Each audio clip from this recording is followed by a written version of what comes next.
warahmatullahi wabarakatuh. Saya dari Suara Putra di sini, ketua kelas Mamukan. Saya sangat senang sekali karena di kelas sudah ada keyakinan kelas. Di dalam pembuatannya, ibu dan yang gurunya juga melibatkan kami untuk memberikan masukan. Dalamnya juga tidak ada hukuman yang memberatkan. Kami melaksanakan dengan kesadaran diri sendiri. Semoga kelas menjadi nyaman dan menyenangkan. Assalamualaikum warahmatullahi wabarakatuh. Assalamualaikum warahmatullahi wabarakatuh. Waalaikumsalam warahmatullahi wabarakatuh. Alhamdulillahirabbil alamin wassalatu wassalamu ala asyrofil anbiya'i wal mursalin sayyidina Muhammadin wa ala alihi wa ashabihi ajmain. Yang terhormat Ketua Pendidikan Garan Insani Ibu Tanda Hujat Firdiana, yang terhormat Kepala IJD Al-Yuswa Ustaz Hadi SPD MM, yang terhormat Wakil Kepala Sekolah Bidang Kurikulum Ustaz Hafiz Muhammad MPD, yang terhormat Wakil Kepala Sekolah Bidang Siswaan Ustaz Iqbal Hanifura LC, serta rekan-rekan guru semua yang sangat saya banggakan. Apa kabarnya semua hari ini? Alhamdulillah, cinta Allah, cinta Rasulullah, cinta Al-Quran,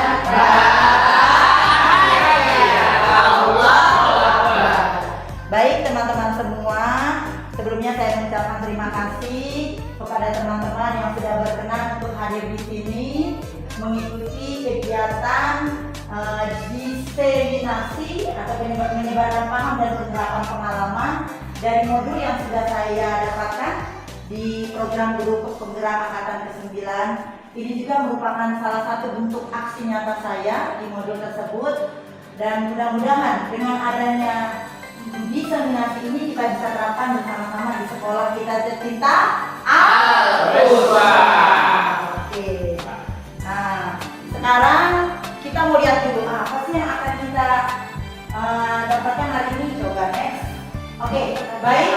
Konsep inti dari budaya positif adalah yang pertama perubahan paradigma belajar, kemudian ada disiplin positif, ada nilai-nilai kebajikan, ada unsur dasar manusia, motivasi perilaku manusia, posisi kontrol guru, kemudian keyakinan kelas dan segitiga.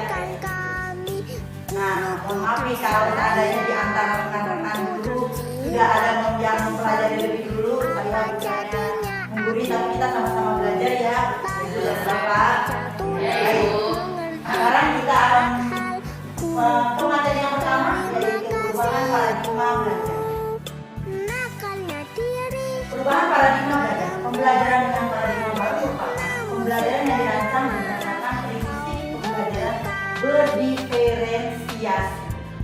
Ya, pembelajaran berdiferensiasi sehingga para peserta didik belajar sesuai dengan kebutuhannya berdasarkan tahap perkembangan dengan tujuan dan untuk mewujudkan profil pelajar Pancasila. Nah, mungkin alhamdulillah ya, mulai tahun ini di sekolah IJD Al-Yuswa tercinta kita ini kita sudah melaksanakan kurikulum Merdeka, di mana di dalamnya kita sudah kemarin baru saja selesai melaksanakan program P5 ya. Kemudian saya melihat juga di beberapa kelas yang sudah melaksanakan belajarnya dengan cara berdiferensiasi. Teman-teman, sekarang saya mau bagi kalau pembelajaran berdiferensiasi ya apa Bu? Pembelajaran berbeda tapi berstruktural. Bagus, ada lagi? Sebenarnya teman-teman sudah melakukan semua loh, yang hebat-hebat loh. Cuma mungkin namanya aja yang belum. Jadi kita sama-sama belajar. Ada lagi nggak? Ayo, Tiwi.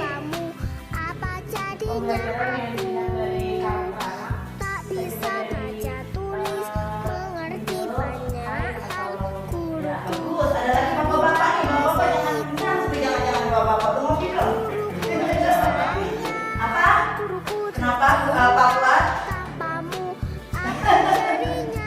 Ya, Pak Padri mungkin bisa menambahkan. Suaranya Pak Jati. Oh iya, lagi sakit gigi sebenarnya Pak Jati ya. Bagus tadi yang disampaikan oleh Bu Sastri dan Ibu Tiwi ya, pembelajaran diferensiasi.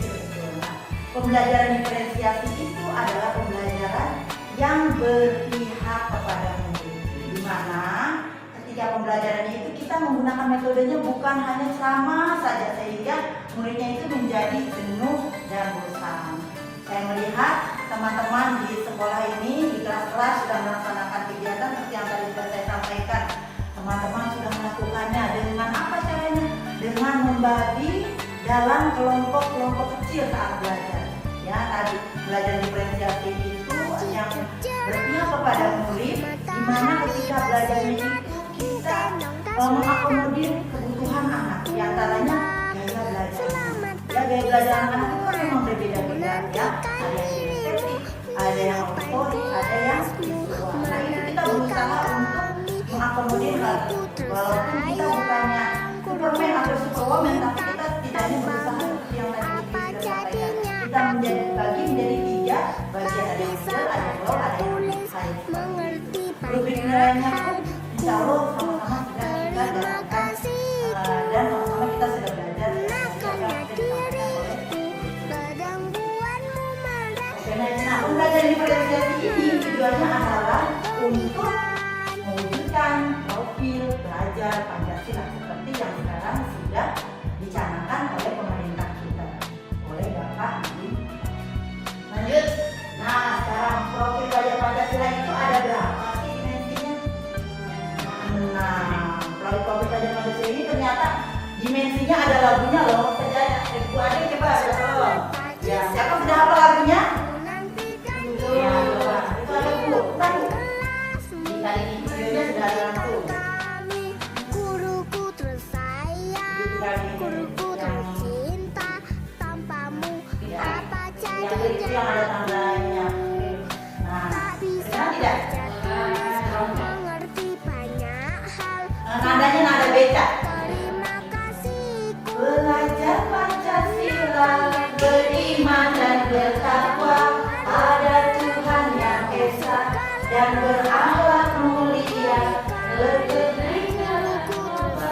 gotong royong mandiri, kreatif dan menolak kritis. Bisa bagi Mengerti banyak pada Tuhan yang esa dan berakhlak mulia, berkebinekaan global, gotong royong mandiri, kreatif dan menolak kritis. baca tulis. Sekali lagi ya. Banyak hal guruku, terima kasihku. Belajar Pancasila, beriman dan bertakwa pada Tuhan yang esa dan berakhlak mulia, berkebinekaan global, gotong royong mandiri, kreatif dan bernalar kritis. Oke, tepuk tangan untuk kita semua. Terima kasih. Next. Ya, sekarang dalam profil belajar Pancasila, dimensi yang pertama, beriman, bertakwa kepada Tuhan yang Maha Esa. Matahari bersinar, Harus yang pertama mengamalkan dirinya adalah dan kepercayaannya sebagai bentuk religiusitasnya. Seperti yang sudah kita laksanakan, ya setiap pagi kita sholat duha bersama, kemudian takbir, terus kemudian belajar tilawati bersama. Nah, itu salah satu bentuk yang tadi sudah disampaikan di poin yang pertama. Kemudian percaya dan menghayati keberadaan Tuhan serta memperdalam ajaran agamanya yang tercermin dalam perilakunya sehari-hari sebagai bentuk keterangan pemahaman terhadap ajaran agamanya. Ini tentu juga sudah kita pelajari dan sudah kita terapkan. Anak-anak kalau datang mencari, kemudian ada budaya apa di sini? 5S, sopan, sopan, santun, ya. Bahkan kalau ada anak yang seperti tadi pagi, dia menerima dengan tangan kiri, langsung kita bilang, ulangi lagi. Kembali lagi, kamu menerima sesuatu pemberian teman kamu itu dengan tangan kanan. Itu bentuk dari salah satu penerapan profil Pancasila ini. Kemudian menghargai segala bentuk ciptaannya, ya, baik itu tempat tinggal, manusia, dan juga tidak boleh dilupakan dirinya sendiri. Menjaga kebersihan diri, menjaga kebersihan lingkungan, itu salah satu bentuk dari bagaimana bertakwa pada Tuhan. Kemudian dengan menghargai hubungan dengan Tuhan, dengan orang lain secara maka selalu dapat memenuhi dimensi ini. Selanjutnya, profil yang kedua adalah Terima kasih. ya, berkebinekaan domba. Murid dengan dimensi profil ini merupakan seorang murid yang bagaimana? Seorang murid yang berbudaya, memiliki identitas diri yang matang. Ya. Jadi kita di Indonesia ini ada bermacam-macam kebudayaan, suku bangsa, bahasa, agama. Ya. Kita mengakui agama-agama yang memang sudah diakui oleh negara dan kita menolak segala bentuk bullying yang ada di Al-Quran ini. Jangan sampai karena ada perbedaan di antara kita itu menyebabkan terjadinya benturan-benturan. Kemudian mampu menunjukkan dirinya sebagai representasi budaya luhur serta terbuka terhadap keberagaman. Jadi saya sampaikan, ada temannya yang berasal dari Jawa, dari Sunda, yang dari Batak, yang dari Padang, semuanya bersama berteman dengan baik, bersosialisasi dan bergotong royong dengan teman-temannya di kelas. Kemudian kemampuan berinteraksi dan mampu memaknai pengalamannya dari lingkungan itu sebagai kesempatan pengembangan dirinya. Next, itu dimensi yang kedua. Selanjutnya, gotong royong. Murid mampu berkolaborasi dengan orang lain secara proaktif mengupayakan pencapaian kesejahteraan dan kebahagiaan orang-orang yang ada dalam masyarakatnya. Di dalam pembelajaran, kita sering menugaskan anak-anak untuk berdiskusi antara teman yang satu dengan yang lain. Guru tidak pernah membeda-bedakan. Ini yang sukunya satu aja ya, yang nanti jadikan satu kelompoknya, tapi tidak seperti itu. Kita selalu mengajarkan kepada anak-anak semuanya sama di sini, punya hak yang sama. Maka ketika ada berdiskusi tersebut, guru membaginya tidak berdasarkan suku, ras atau apa. Kemudian murid tersebut juga sadar bahwa ia punya sendiri, kesadaran kalian tidak mengkotak-kotakan, tidak boleh ada main game-gamenya. Ya, si A maunya hanya berteman kepada si B saja dan seterusnya. Kita selalu berkata kepada anak-anak semuanya sama ya, tidak boleh ada teman yang tidak ditemani. Nah, Terima kasihku. mandiri. Seorang murid yang memiliki dimensi mandiri dan khusus memetakan saat pengembangan diri dan beritahunya didasari pada pengenalan kekuatan tentang keterbatasan dirinya dan situasi yang dihadapi. Kemudian bertanggung jawab atas proses dan hasilnya. Kemudian murid yang memiliki dimensi ini juga mampu mengelola dirinya untuk mencapai tujuan pribadinya ataupun tujuan bersama. Jadi dia sudah bisa sendiri ya, mandiri.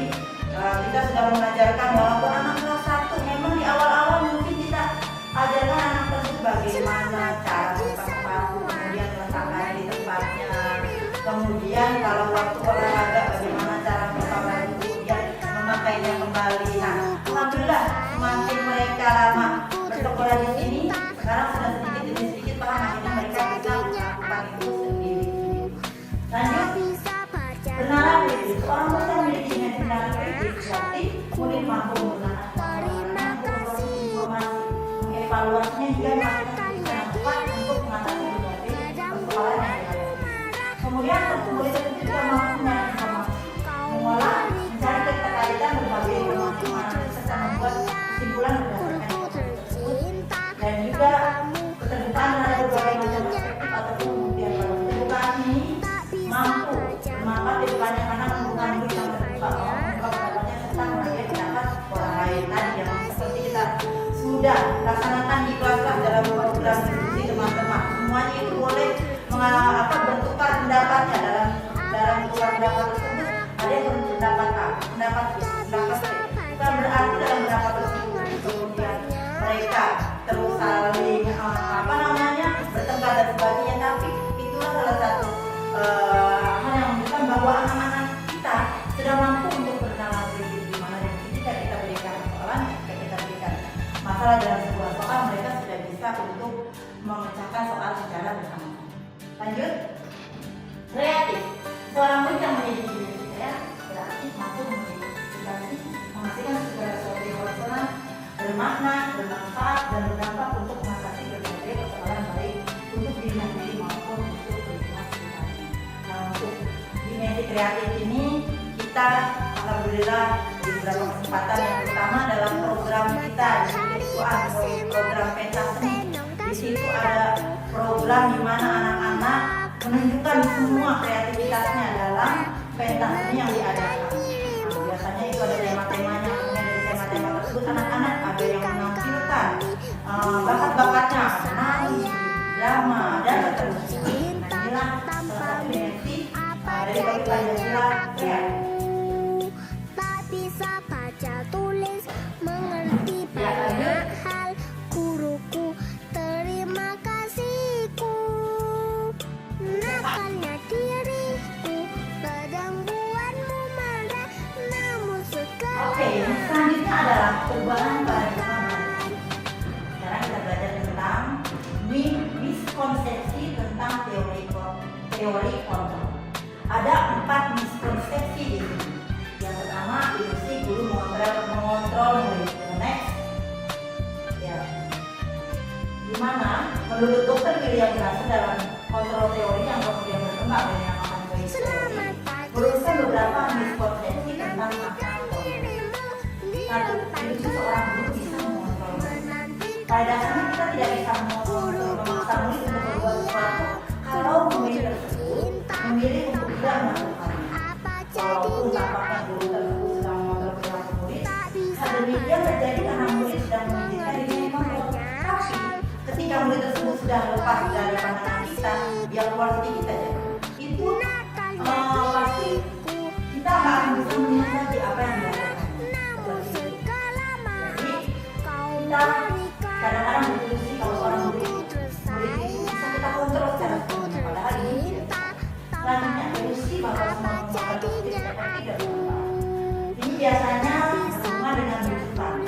Segala usaha untuk mengalir agar mengulangi suatu perilaku tertentu adalah suatu usaha untuk mengontrol murid tersebut. Dalam jangka waktu tertentu, kemungkinan murid tersebut akan menyadarinya dan mencoba untuk menolak rujukan tersebut.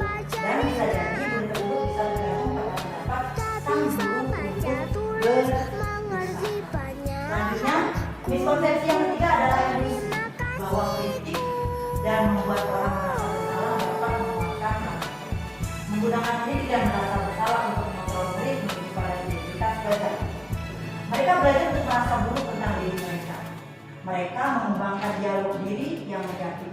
Kadang sulit bagi guru untuk mengidentifikasi bahwa mereka sedang melakukan perilaku ini karena seringkali guru cukup menggunakan suara keras untuk menyampaikan pesan negatif. Misalnya anak lagi dengerin, itu begitu aja kadang-kadang, atau dengan tatapan mata kita yang sudah berubah ya. Sudah gini aja anak-anak kan suka takut ya. Saya juga kadang seperti itu ya. Itu suka di luar apa ya? Di lepas kontrolnya kita ya seperti ini, karena mungkin kita juga namanya seorang guru lelah. Ya, setiap lagi dari jam rawan ketika sudah mau masuk jam siang, lagi kita harus kadang-kadang sudah anak-anak itu udah pusing banget. Seperti itu kadang-kadang. Tapi ini ilusinya bahwa kita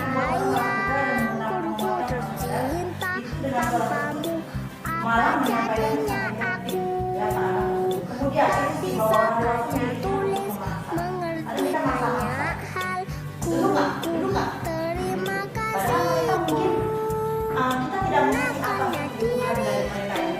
Kenapa mau di apa mereka ini tidak mengerti apa yang kita sampaikan. Ya ketika kita belajar, ketika kita lagi menyampaikan materi seperti ini.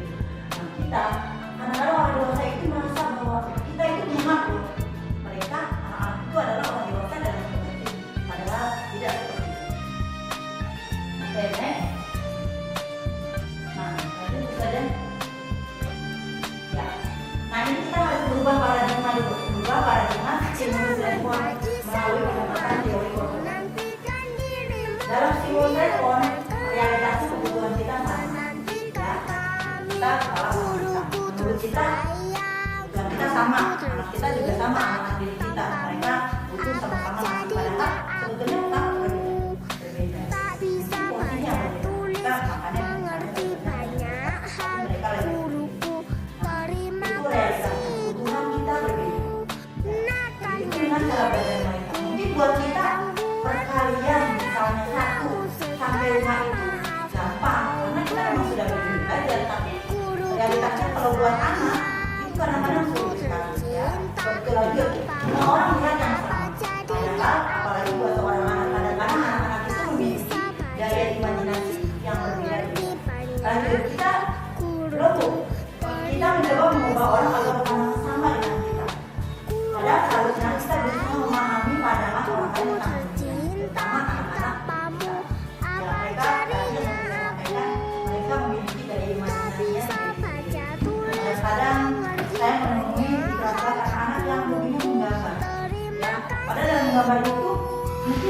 kenapa mereka melakukan hal tersebut? Mereka nggak mengerti dengan apa yang disampaikan oleh gurunya, makanya daripada mereka jalan-jalan dan dari netcom ini juga sama aja buat saya belajar, tapi belajarnya dia dengan cara seperti itu. Kemudian perilaku guru dilihat sebagai suatu kesalahan, padahal semua perilaku itu yang tadi yang saya sampaikan. Buat anak-anak udah daripada jalan-jalan ini juga sama lagi belajar belajar gambar. Tapi menurut kita kamu itu ya nggak dengerin apa kata-kata ibu ya, nggak dengerin apa kata-kata bapak ya, udah belajar matematika. Nah, kemudian orang lain bisa mengontrol itu pada kita. Matahari bersinar, tendang tas merahku, Ya. Kemudian lanjut saya bisa mengontrol orang lain. kaki semua, ku nantikan Selanjutnya pemaksaan ada pada saat depan kelasku, menantikan kami, guruku tersayang, guruku tercinta, tanpamu apa jadinya aku? Tak bisa baca tulis, mengerti banyak hal, guruku terima kasihku. Gunakannya diriku, ladang buahmu marah, namun segala aku berikan. Tata tertib. Nah, seperti itu ya, betul sekali. Apa yang tadi disampaikan oleh teman-teman. Biasanya kita selalu mengaitkan kata-kata disiplin itu dengan kata-kata tadi, tampilan, tertib, penampilan, seragam yang kita gunakan, waktu, kemudian bangunnya kita tidur ya. Pagi semua, Nah, tadi menghubungkan kata disiplin dengan kata tertib, teratur, kepatuhan, baik. Kemudian disiplin juga sering dihubungkan dengan teman, padahal itu berbeda. Hanya belajar tentang disiplin positif tidak harus dengan hukuman. tanpamu apa Itu jadinya? adalah salah satu alternatif terakhir dan Tak bisa baca tulis, mengerti Nah, banyak kemudian disiplin juga sering dimaknai menjadi sesuatu yang dilakukan seseorang pada orang lain untuk mendapatkan Nakalnya kepatuhan. Kita cenderung Ladang menghubungkan kata buahmu disiplin dengan marah, tidak namun anak-anak kalau segala saya maaf kau berikan. Guruku tersayang, guruku tercinta, tanpamu apa jadinya aku?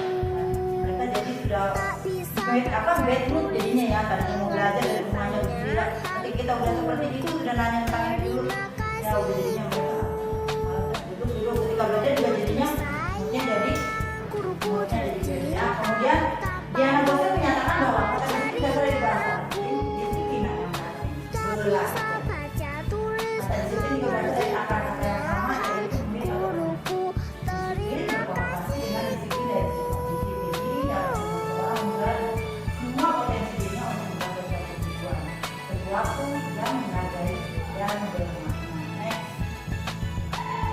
Ya, Bapak pendidikan kita, Bapak Ki Hajar Dewantara, ya mengajarkan kalau kemarin dalam modul 1.1 di pembelajaran guru penggerak, ya bahwa kita itu sebagai pendidik tugasnya adalah menuntun seorang anak sesuai dengan kodrat alam dan kodrat zaman. Nah, sama seperti disiplin ini, di mana ada kemerdekaan situlah harus ada disiplin yang sungguh bersifat Matahari yang bersinar, mewajibkan. tendang Nah, tas maksud dari merahku, disiplin di sini yaitu untuk menciptakan murid yang merdeka dan utamanya harus ada disiplin yang kuat. menantikan Disiplin yang dirimu dimaksud adalah di disiplin depan yang kelasmu, memiliki menantikan kami, ya, jadi guruku bukan karena tadi tersayang, takut guruku diomelin atau tercinta, takut dimarahin atau apa takut jadinya dikasih aku? hukuman, misalnya rambutnya panjang nggak dipotong-potong, nanti takut dipotongnya misalnya pakai potongnya rambutnya sebelah-sebelah dan seterusnya. Tidak maksudnya terlambat terus, nanti takut misalnya disuruh lari lapangan dan sebagainya. Disiplin seperti itu ternyata itu disiplin yang bentuknya singkat karena datangnya disiplin itu dari faktor eksternal, faktor dari ketakutan, ketidaknyamanan, dari hukuman dan seterusnya. Dan yang lebih bagus adalah faktor disiplin yang berasal dari dalam diri, disiplin internal. Next. Disiplin positif itu apa? Disiplin positif adalah salah satu cara Selamat pagi semua, ku nantikan dirimu di depan kelasmu, kemudian mencipta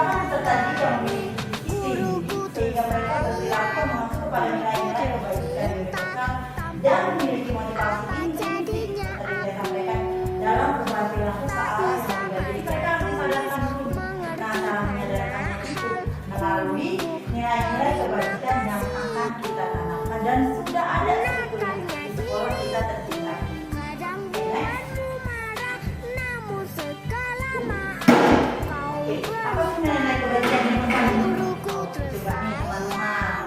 Guruku tercinta, Apa saja sih nilai kebajikan di apa masa ini? jadinya aku tak bisa baca Yang sudah ada di sini. mengerti Saya yakin banyak teman-teman sudah guruku. tahu dan Terima kasihku, guruku tersayang, guruku Jujuran bagus. tercinta. Tanpamu apa Mandiri. jadinya aku Jawab. tak bisa baca. Ya, bagus sekali. Betul sekali Ibu Vita. Nah, nilai-nilai yang tadi ya, nilai kebajikan ini nanti arahnya memang akan untuk menguatkan kita di motif pelajar Pancasila, menjadikan murid kita memiliki karakter yang berakhlak mulia, kemudian berprofil pelajar Pancasila tadi, berketuhanan, berkebinekaan global, mandiri, kreatif, gotong royong, berolahraga. Nah, ini nilai kebajikan universal itu adalah sifat-sifat positif manusia yang merupakan mulia yang ingin dicapai setiap individu termasuk kita. Ya, termasuk kitanya. Bukannya hanya gurunya saja, ya, tetapi juga muridnya kita yang nanti akan berusaha untuk menyampaikan nilai kebajikan tersebut, mentransfer nilai kebajikan tersebut kepada anak-anak didik kita beserta keluarga kita yang ada. Kemudian yang kedua merupakan bahwa dengan menaikkan nilai kebajikan yang diyakini seorang akan memiliki prinsip yang akan terbangun sehingga menggunakan motivasi dalam untuk mencapai tujuan yang Tak bisa nilai-nilai tersebut tulis, berupa universal, mengerti ya, banyak dan hal. lintas bahasa, bahasa agama, Terima tidak kasihku, memandang apa itu suku bangsanya, apa itu apa namanya agamanya, ya apa itu latar belakang dari pendidikan orang tuanya, dan seterusnya. Oke, next. Nah, ini yang tadi kalian teman-teman sudah sebutkan ya, nilai kebajikan yang sudah ada di kita. Ada peduli, rajin, cerita, hormat, tanggung jawab, dan seterusnya. Ya, insya Allah nilai kebajikan ini sudah ada dan sudah banyak yang diterapkan di SMP kelasmu menantikan kami. Guruku tersayang, guruku tercinta. Tanpamu apa jadinya aku tak bisa baca tulis, mengerti banyak hal. Guruku terima kasihku, nakalnya diriku kadang buatku marah, namun segala maaf kau berikan. Guruku tersayang, guruku tercinta. Tanpamu apa jadinya aku tak bisa baca tulis, mengerti banyak hal. Guruku terima kasihku, guruku tersayang, guruku tercinta. Tanpamu apa jadinya aku tak bisa baca tulis, mengerti banyak hal. Guruku terima kasihku.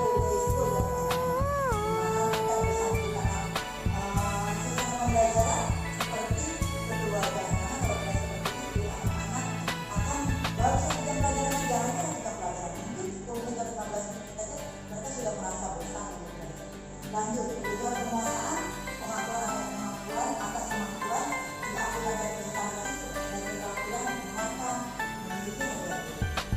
Siapa yang menunjukkan ada anak yang lebih menyehat, benar? Saya banyak ya. Nah ini ternyata memang kebutuhan Pagiku cerahku, matahari bersinar, ku gendong tas merahku, tundak. Selamat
menantikan kami.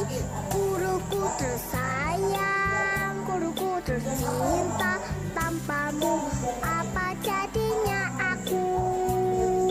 Tak bisa baca tulis, mengerti banyak hal. Guruku, terima kasihku. Nakalnya diriku, kadang buatmu marah, namun segala maaf kau berikan.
sesuatunya karena memang hanya dari faktor eksternal saja, melakukannya itu bisa muncul, ya, tidak secara konsisten.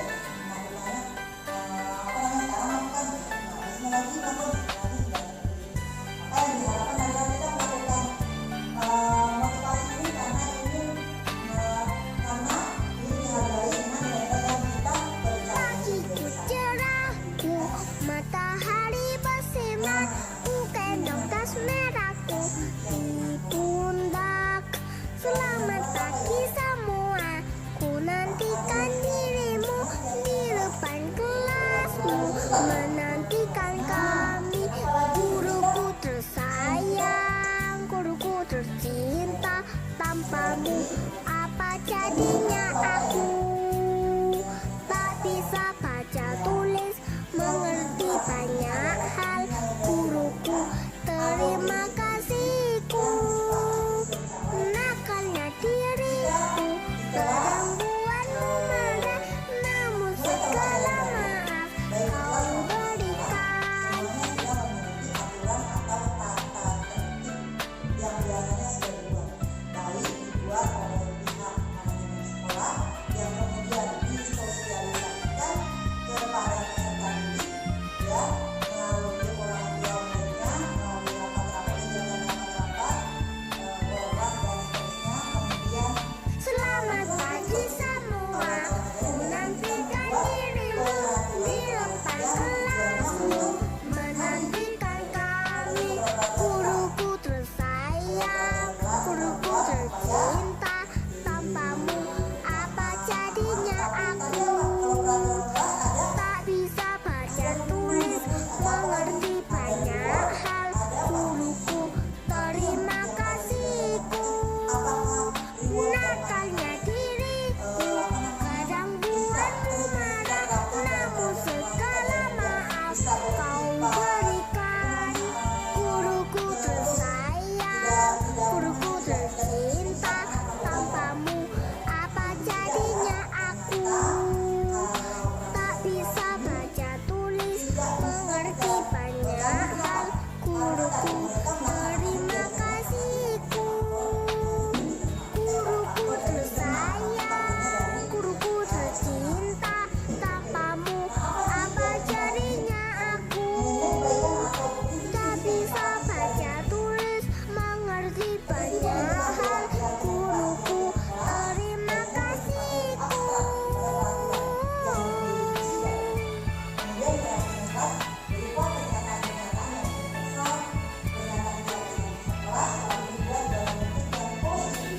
kemudian dibuat itu tidak terlalu banyak sehingga anak-anak itu mudah paham, kemudian mudah mengerti. Kemudian hendaknya sesuatu yang diterapkan di lingkungan itu. Kalau di kelas jelas, kalau di sekolah berarti nanti kita bikinnya di lingkungan sekolah seperti itu. Kemudian semua anggota kelas nanti ikut berkontribusi dalam pembuatan keaktifan melalui kegiatan surat menyurat.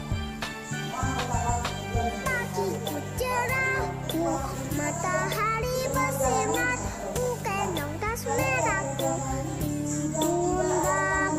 Selamat pagi semua, ku nantikan dirimu di depan kelasmu, menantikan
Matahari bersinar, ku gendong tas merahku di pundak.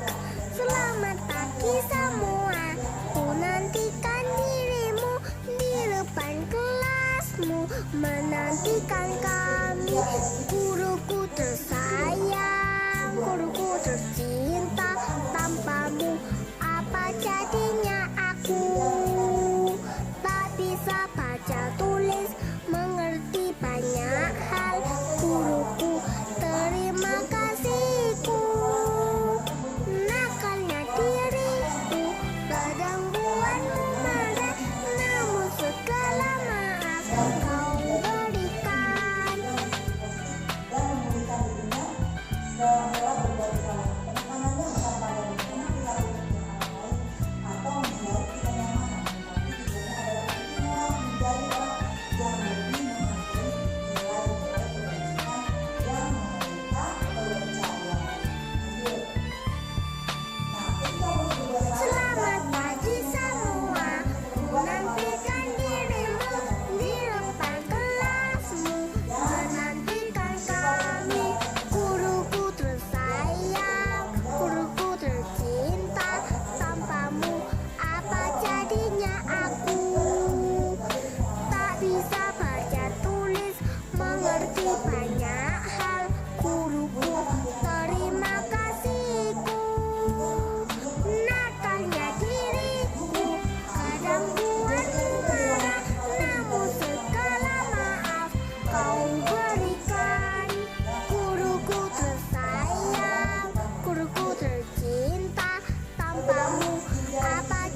yang Bu Neneng telah jelaskan kepada kami di sini terkait guru penggerak itu sangat berdampak positif, karena yang kami tahu pada saat pembelajaran di sekolah itu hanya menguasai kelas terkait administrasi dan penilaian.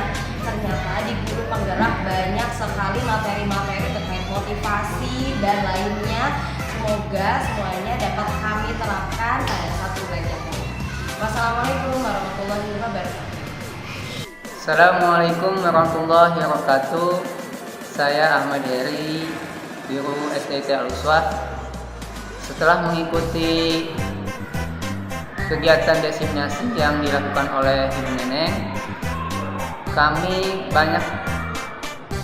banyak tahu beberapa hal-hal yang harus dilakukan ketika di kelas. Ternyata bukan hanya soal administrasi dan yang lainnya, tetapi ada banyak hal yang perlu kita lakukan di kelas. Mudah-mudahan kegiatan tersebut bisa kami terapkan di kelas kami ini. Dan mudah-mudahan juga Ibu Neneng bisa menerapkan di kelasnya juga. Terima kasih. Wassalamualaikum warahmatullahi wabarakatuh.